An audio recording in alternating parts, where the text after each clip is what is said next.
Maupay ang kulupay yung tanan, mga kawaray. Ah, magandang hapon Luzon, Visayas at Mindanao. At siyempre sa ating pong mga OFW. Mabuhay po kayo. At ito po ang inyong lingkod. Muli, maghahatid po sa inyo ng mga nakakatakot na video ngayong hapon na to. At siyempre, gaya po ng dati, credit po ulit kay Andy the Explorer. Shoutout po sa lahat ng mga viewers na nanonood ngayon. Okay, tara na po, panoorin na po natin. Si Colin ng YouTube channel na Bearded Explorer ay nag-explore naman sa isang kinatatakutang abandonadong ospital sa bansang England. Ang Royal Hospital Haslar na matatagpuan sa Gosport, England ay nagbukas at nag-operate noong 1753 na siya ding kauna-unahang naval hospital sa UK at itinuturing bilang pinakamalaking ospital sa buong mundo noong mga panahon na iyon. Sa loob ng mahigit 250 taon, ang ospital ay nagbigay ng karampatang medication sa mga military personnel. Ang prioridad ng ospital ay magbigay ng agarang lunas sa mga sugatang sailor ng Royal Navy. Subalit lumipas ang maraming taon, ang ospital ay dumanas ng kakulangan sa pinansyal, kaya naman noong 2009, ang nasabing ospital ay tuluyan ang nagsara, matapos ang mahigit 256 na taon na paninilbihan sa mga militar. Simula noon ang ospital ay tuluyan ang naabandona ng halos ilang dekada na. Naging Creepy ng loob ng ospital. Sa pa lang, bungod pa, nakatakot na yung itsura.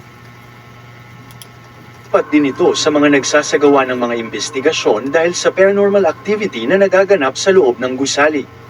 Ang isa na nga sa mga aparisyon dito ay ang pagpapakita ng espiritu o kaluluwa ng isang nurse na sinuming palad na namatay noong panahon ng World War I. Marami ang nagsasabi ng mga paranormal investigators at ghost hunter na nakikita nila ang kaluluwa ng babaeng nurse habang sila ay nasa hallway. Nakakaranas at nakakarinig din sila ng panlalamig o biglang pagbaba ng temperature sa lugar, mga kakaibang tunog at ingay, at nararamdaman nila na tila ba may nagmamasid sa kanila. Maraming nagsasabi na natatakot sila sa lugar, ay nagpatuloy pa rin si Colin sa pag-e-explore ng mag-isa ng hating gabi. Nagsimula siyang mag-explore sa basement na kung saan ay nakita niya ang hindi magandang sitwasyon ng ospital.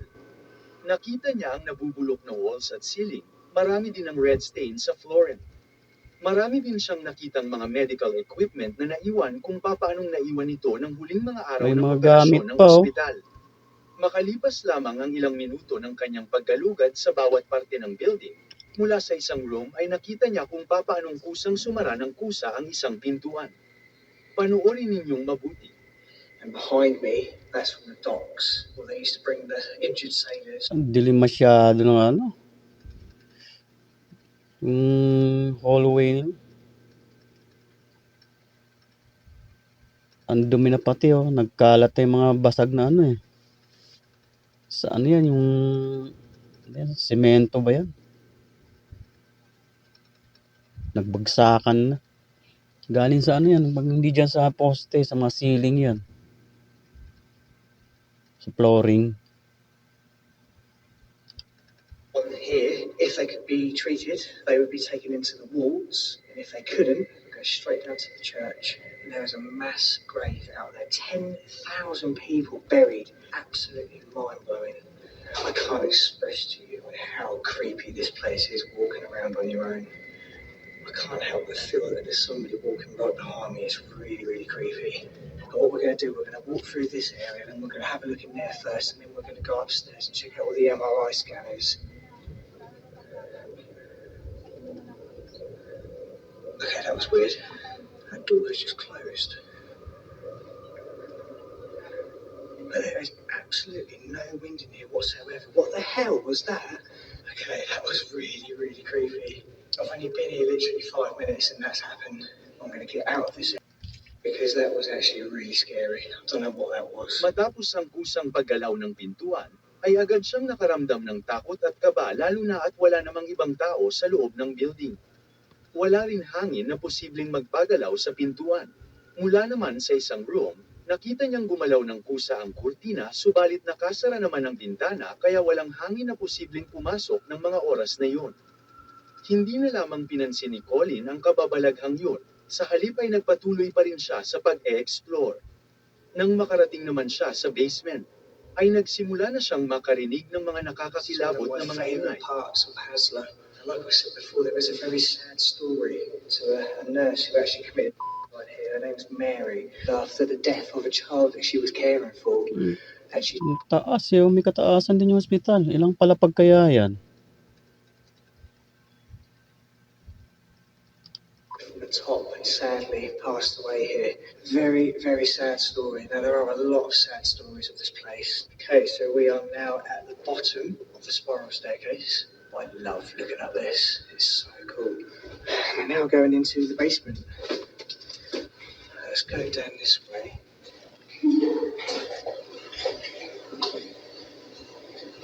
What's that? It's a pigeon. Oh, yeah, probably was coming through that window.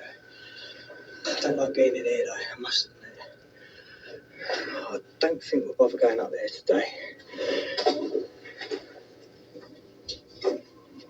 Bilis pumaling ng camera. Definitely not going up. Nakarinig siya ng ilang beses ng tila ba boses ng mga tao, subalit inisip na lamang niya na mga kalapati lamang ang mga ito. Subalit nang makarinig muli siya ng kaparehas na ingay o boses, ay agad siyang umakyat sa itaas na bahagi ng gusali. Ngunit nang nasa itaas na siya ng building, ay muli siyang nakarinig ng kaparehas na ingay. It's quite nice to see that everything is still here. It's still crazy to think that all of this stuff is in here, all the paperwork. Oh my god, what the hell was that? It felt like I bumped into someone, but there's no one there. Oh, okay, freak out. Ooh, okay. Halatang kinakabahan si Kuya eh. Yung hiniyan niya parang habol eh. Parang sinahabol sa eh. There's nobody there. It felt like I bumped into someone, but there's Nihingal nobody eh. there. There is nobody there. Whew, okay, that was a little bit scary. Monitor pa So I eh. feel like I want to check every room now just to make sure there's no one in here because that was really weird. Hello? Why do I do Nang this to marinig niya myself? ang malakas na kalabog ay agad niyang hinanap ang pinagmumulan nito. Subalit wala naman siyang nakita. Matapos naman makaranas ng sunod-sunod na kababalaghan, ay unti-unti na rin siyang kinakain ng kanyang takot. Subalit ipinagpatuloy niya pa rin ang pag-e-explore sa iba pang bahagi ng building na hindi pa niya nararating. Ngunit lingid sa kanyang kaalaman, na mas nakakakilabot pa pala ang kanyang mararanasan kumpara sa mga nauna niyang karanasan sa building na ito. Panoorin ninyong mabuti.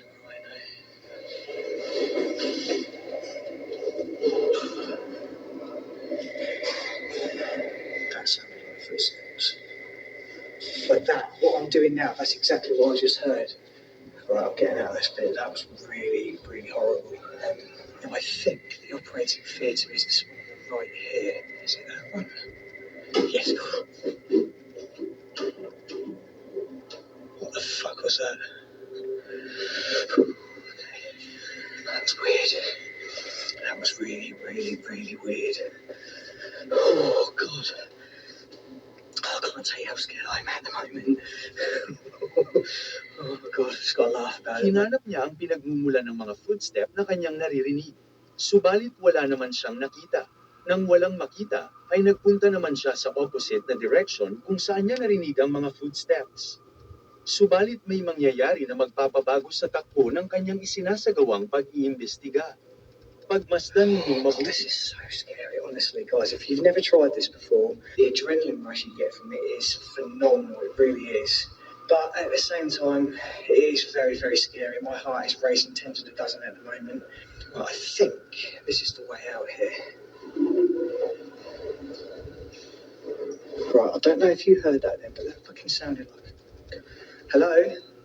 This is absolute bullshit. There is no way I just fucking heard that. I'm sorry I'm swearing, guys, but I do swear when I get scared. What the hell is this? Fucking hell, it sounded like a little girl. I don't know what it was. I don't know. It sounded like a little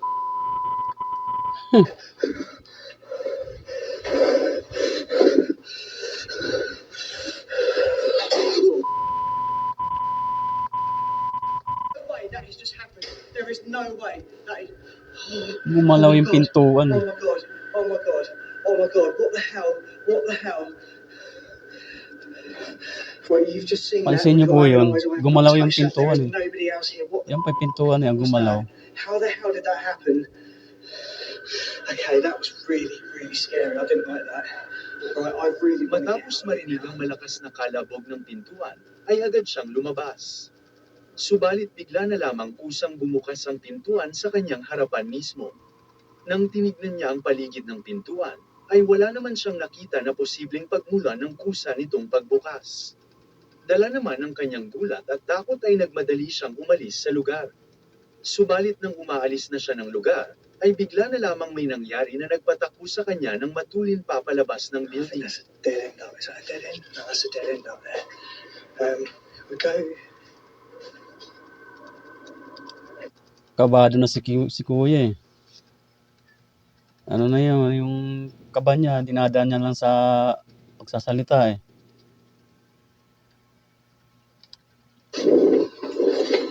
That's. Ayan na, nanakbo na. Whoa, whoa, whoa, whoa, whoa, no, no, no, no, no. What is going on? It sounds like there's a what is going on? There's no way that just happened. There's no way. There is no way that just happened. There's no one in there. There's no way anyone could have been in there. Okay, I can get out of here. That I'm gone. Kung nung Natakot pagkamasdan mabuti ang pintuan ng cupboard, ay sumara ang pintuan ng kusa. Makalipas naman ang ilang sandali, ay kusa naman muli itong bumukas. Agad naman ang lumabas si Colin at hindi na muling bumalik pa. Bago pa man siya umalis sa lugar, ay nakagip ng kanyang camera ang kusang pagsara muli ng pintuan ng cupboard. Agad naman siyang umalis at bumalik sa Oo kanyang nga, sumara sasakyan. nga. Dito niya napatunayan na marami na ang paranormal activity na nagaganap sa loob ng ospital na ito. Noong June 2025, si Masho Brandon Sanchez ay nag-post ng isang video sa kanyang TikTok account tungkol sa kanyang nakakatakot na karanasan habang siya ay nasa loob ng isang funeral homes. Ayon kay Masho, habang nasa loob siya ng funeral home, ay bigla na lamang siyang nakarinig ng mga kakaibang ingay na nagmumula mismo sa loob ng punerarya bagamat Ang tanging siya kabaong. lamang ang naroroon ng mga oras na yun. Sa katunayan, ay ini-record pa niya ito sa kanyang cellphone na nagpapakita na wala ngang tao. Subalit ng 14 na segundo ng pagre-record niya, ay may nangyaring hindi niya inaasahan. Miren como tenemos rato escuchando ruidos aquí en esta zona. Si vemos, pues está solo. Y creemos que pues, hay algo aquí. Porque pues, se empiezan a mover así como que medio raro. Miren, se mueve, miren. Miren cómo se mueve.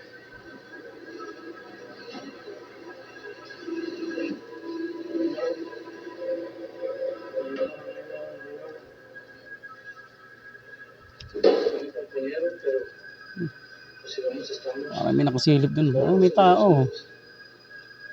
May tao eh. Bigla na lamang gumagalaw ang isang kabaong. Bumubukas at sumasara ito ng kusa. Ang kabaong ay wala namang laman. Nang makita ito ni Masho, ay tumindig ang kanyang balahibo sa nervyos Bumubukas at nga yung takot. salamin. Inisip niya na maaaring isa itong espiritu na gustong kumawala mula sa kabaong. Maaaring din namang dahil ito sa air pressure o di kaya ay dahil sa faulty hinges.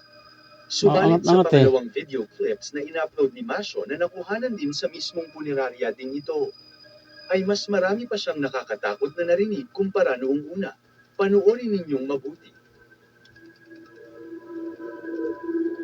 Así, al pinche que se ve que nada. Estoy solo en la chingada. Estoy solo. Oh, nagtutumbahan yung mga ano yan, yung lalagyan ng ano. Yung mga lalagyan ng kandila, yung tinitirikan ng kandila. Pusang nagtutumbahan, no? No más, no más. Oh, la chingada. Ang mga kagamitan sa loob ng punerarya Oh. ay kusang gumagalaw at nabubuwal. Wala siyang nagawa kung hindi umatras na lamang habang patuloy na gumagalaw ang mga bagay sa loob. May nagsasabi na kagagawa nito ng mga espiritu ng mga tao na dinala sa lugar. Ang iba naman ay nagsasabing maaaring isa lamang itong stage. Kayo na ang bahalang humusga.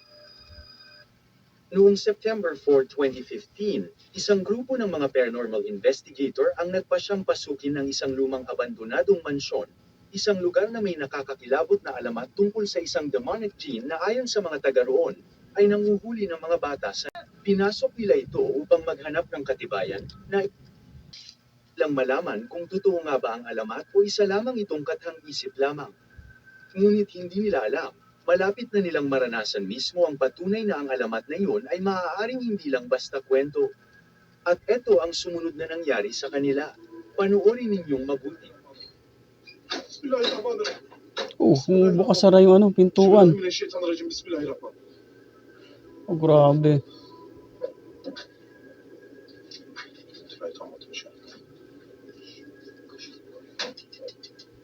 Oh.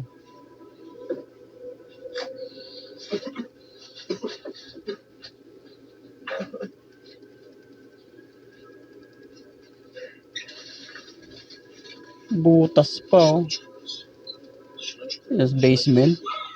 Allah. Bismillahirrahmanirrahim. Bismillahirrahmanirrahim. Gumalaw na naman yung pintuan. Bakacak tabii oğlum. Yavaş yavaş git.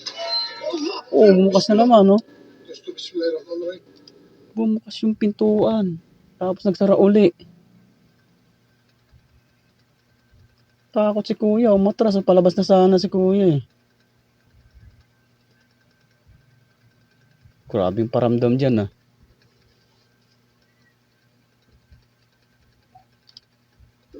Oğlum Mesut bak hep sana oluyor ha. Sen gittin de direkt var ya. Yemin ediyorum sana bir şey oluyor ha. Ben anlayamadım ha.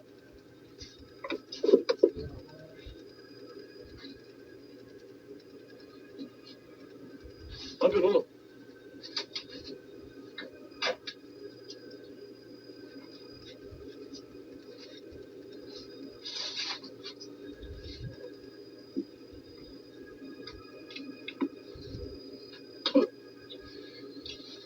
Evet, şuna uğradım. Ne toz var be.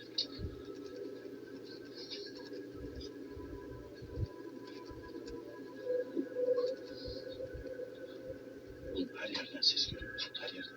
Habang palalim ng palalim ang kanilang pagpasok Oh, sa mansyon, creepy ng biglang pababang sumara ng hagdanan. malakas ang pinto sa dulo ng pasilyo na direkta sa harapan nila. Maaaring kagagawan lamang ito ng hangin, ngunit sinigurado ng mga investigator na walang Takot ikaunting yung ano, ihip ng pababa hangin sa ang hagdanan, lugar eh. ninyo. Agad nilang binuksan ang pinto at pumasok, ngunit wala silang nakitang tao sa loob. Ganap na walang laman ang silid. Iyon marahil ang unang babala ng nilalang sa kanila, na hindi sila welcome sa kanilang teritoryo. Selamun aleyküm.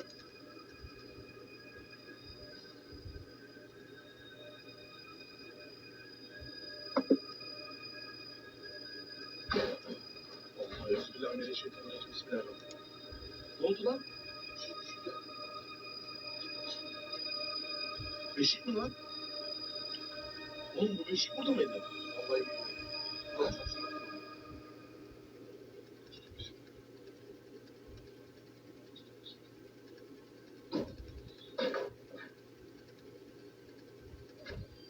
Nasıl? Pagkatapos nilang makalabas ng halos hindi makahina sa takot, nagsimula silang makarinig ng mga yabag mula sa itaas ng gusali. At nang pumunta sila upang alamin kung ano yun, may biglang bagay na inihagis sa kanila. Mula roon, lalong naging mapanganib ang kanilang sitwasyon, ang mga bagay sa paligid ay tila kusang gumagalaw at inihahagis ng mga hindi nakikitang puwersa. Kung nakausli pa ng kaunti ang ulo ng isa sa kanila, baka tinamaan siya sa mukha.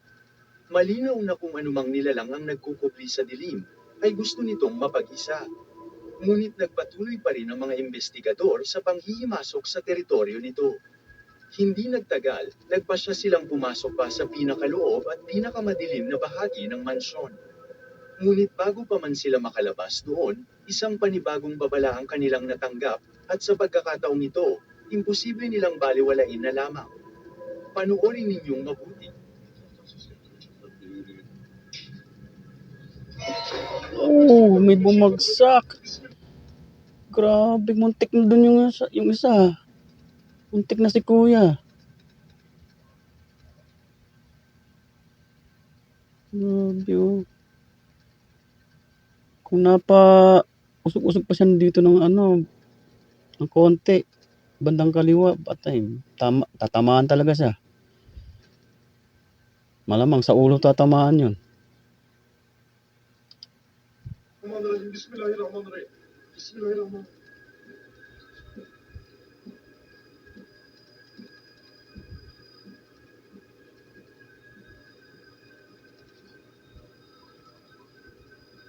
Mga galaw pa rin oh. Grabe yung pinaka-ceiling.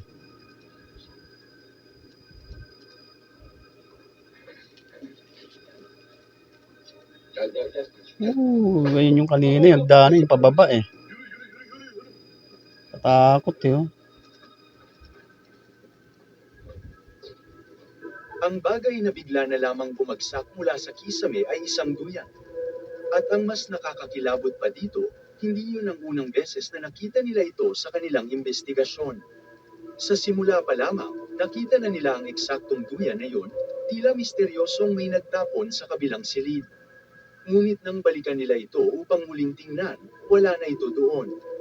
Ito ay isang klasikong halimbawa ng tinatawag ng mga paranormal investigator na apport, isang pambihira at nakalilitong fenomeno na kung saan ang isang bagay ay biglang nawawala sa isang lugar at muling lumilitaw sa iba namang lugar. Tila ba ang paglitaw ng duyan na ito ay magpapatunay sa alamat? Dahil ito ay isang malinaw na patunay na konektado ang alamat ng jinn sa mga nawawalang mga bata sa nayo. Habang kumakabog ang kanilang dibdib sa takot, alam nilang oras na para lisanin na nila agad ang lugar bago pa sila maging susunod na maging biktima ng lumang mansyon. Ngunit habang papaalis na sila, tila may huling pabaon pa sa kanila ang nilalang. Isang eksena na parang hinango mula sa pelikulang The Conjuring. Panoorin ninyong mabuti. Take a look. Selamünaleyküm.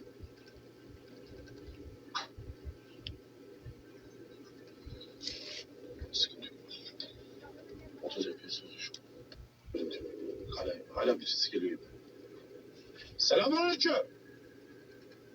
Lan! Abi bir şey oluyor lan. Vallahi bir şey oluyor. Lan! Lan ne oluyor? Allah euzubillahimineşşeytanirracim. Bismillahirrahmanirrahim. Bismillahirrahmanirrahim. Bismillahirrahmanirrahim. Tamam çık kapı çık kapı. Bismillahirrahmanirrahim. Bismillahirrahmanirrahim. Bismillahirrahmanirrahim. Bismillahirrahmanirrahim. Matapos ang ilang muntikang disgrasya, sa wakas ay nakalabas din sila ng buhay, subalit bitbit nila ang isang karanasang hindi nila makakalimutan.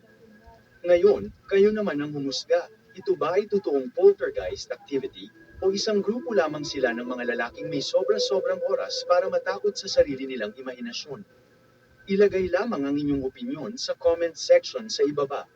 Allah euzubillahimineşşeytanirracim. Isang nakakakilabot na video mula sa YouTube channel na True Horror Story, ang mabilis na kumalat online, na kung saan, makikita ang isang lalaking tahimik lamang na nagpapalipas ng oras mag-isa sa ibaba ng kanilang apartment. Sa una, tila normal lamang ang lahat, ngunit habang tumatagal, unti-unti niyang nararamdaman na para bang may matang lihim na nakamasid sa kanya mula sa madilim na bahagi ng paligid. Isang presensyang hindi niya maipaliwanag. Sa kabila ng kaba, ipinagpatuloy niya ang kanyang ginagawa hanggang sa may bigla na lamang lumitaw na isang nakakakilabot na nilalang mula sa dilim. Sa sandaling yun, agad siyang nataranta at halos mawala ng ulirat sa sobrang takot bago tuluyang tumakbo palayo. Panoorin ninyong mabuti.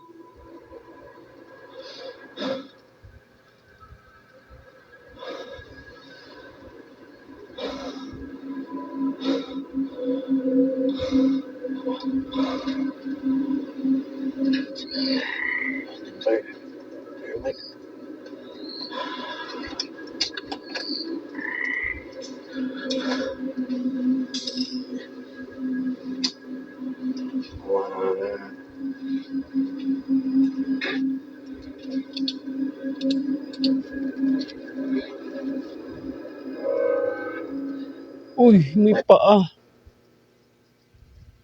May paa doon sa may bandang harapan niya, kabilang ano, ng lamesa. Oo.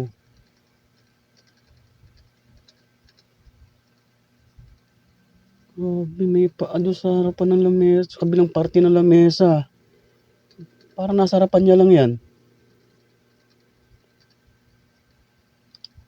Okay na, Jun. Hoy, Kita niya eh. Đi nói mày. Vừa đó chứ.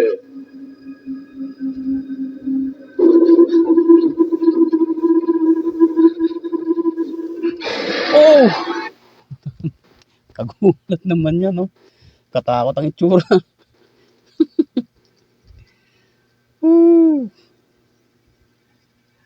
Gulat ako dun ah.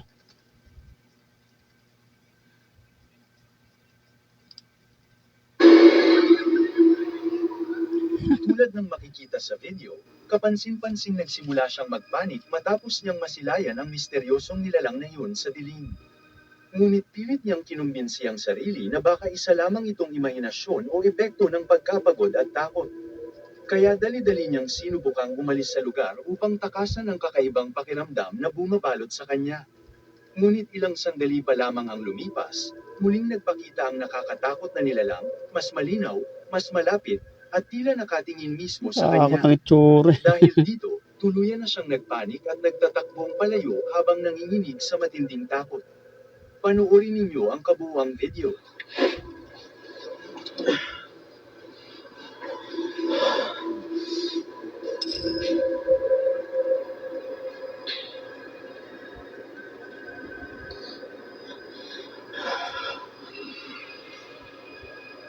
Sa bagsak ko eh.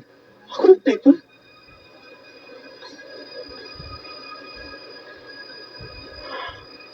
Sama si kasi.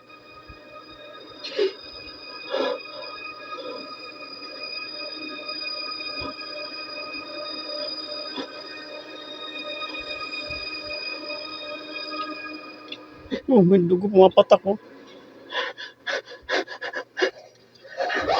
Oh!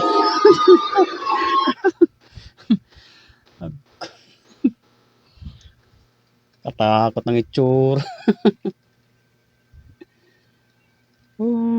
Sigaw si kuya eh. Ay, sino man ba hindi matatakot yan, dilim dyan, no? Nag-iisa pa. Nag-iisa lang siya dyan sa, ano eh, sa pwesto na yan eh. Grabe. Unlock yung mano. Kinmuyahaw man.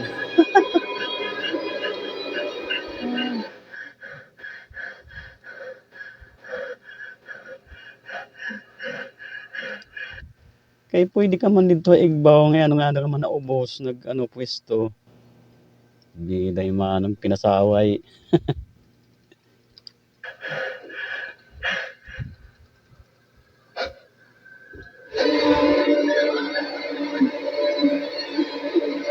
Pumasan pa sa kanya, pumasan.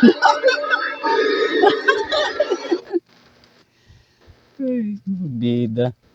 Ang nakakakilabot na video na ito ay nai-record noong December 15, 2025 ng isang dalagang natutulog sa kanilang sofa. Oh, Ayon sa ay kanya, lumutang si ate oh. Anong nangyari? Ba't lumutang? Grabe. Grabe si ate yan. At tulog. Kakaibang presensya Tulog sa nga. silid na yun. Kaya nagpasya siyang Di niya alam. makabukas ang kanyang kamera habang siya Oh, ay sa ano? natutulog. Sa simula ng video, Sa makikitang video niya lang payapa lamang nakita. siyang nakahiga at walang anumang kakaibang nangyayari. Umangat siya oh. Ngunit makalipas ang ilang sandali, may isang bagay na tila hindi nakikita ng kamera ang biglang Oh. nakaapekto sa kanyang katawan. Aso niya oh. Sa nakakagulat na eksena, para bang may hindi maipaliwanag na puwersang bumuhat sa kanya mula sa kanyang inihigaan. Galit yung aso niya oh. Dahil dito, nagising siya sa matinding takot at sindak, habang desperado niyang sinusubukang makawala sa kung anumang humahawak o humihila sa kanya. Ilang segundo ng nakakatakot na pakikipagbunog sa hindi nakikitang presensya ang lumipas, bago siya muling bumagsak sa sofa. Makikita sa kanyang kilos ang matinding pagkabigla habang pilit niyang inuunawa kung ano ang nangyayari sa Nakatakot kanya. yun. Hanggang ngayon, Nakatakot yun kasi tingnan mo. Habang tulog ka, wala kang malay-malay. Bigla-bigla lang yung mapapanood mo yung sa video eh. Unti-unti kang umaangat. Wala namang bumubuhat sa'yo.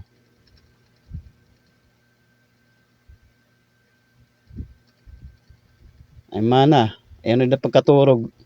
Bumalin ka na ibang higdaan nimo.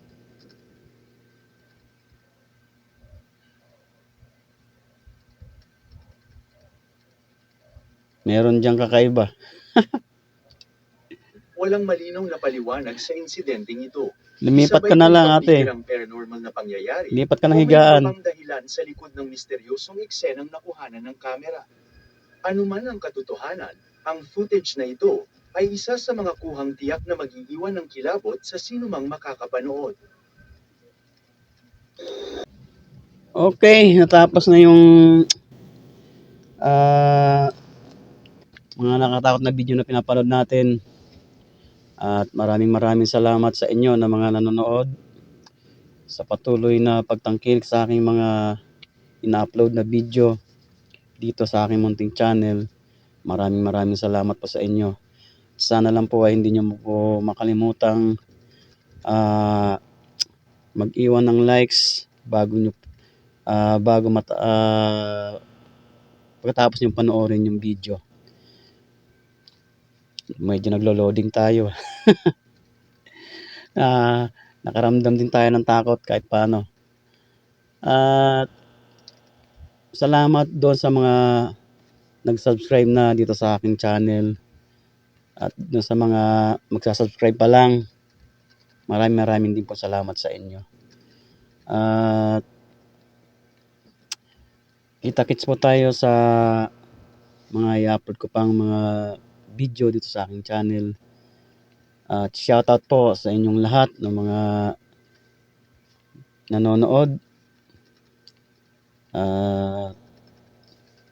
Pati na rin sa buong membro ng San Pedro Ghost Hunters at sa kanilang mga viewers. Shoutout po sa inyong lahat. Muli, maraming salamat po.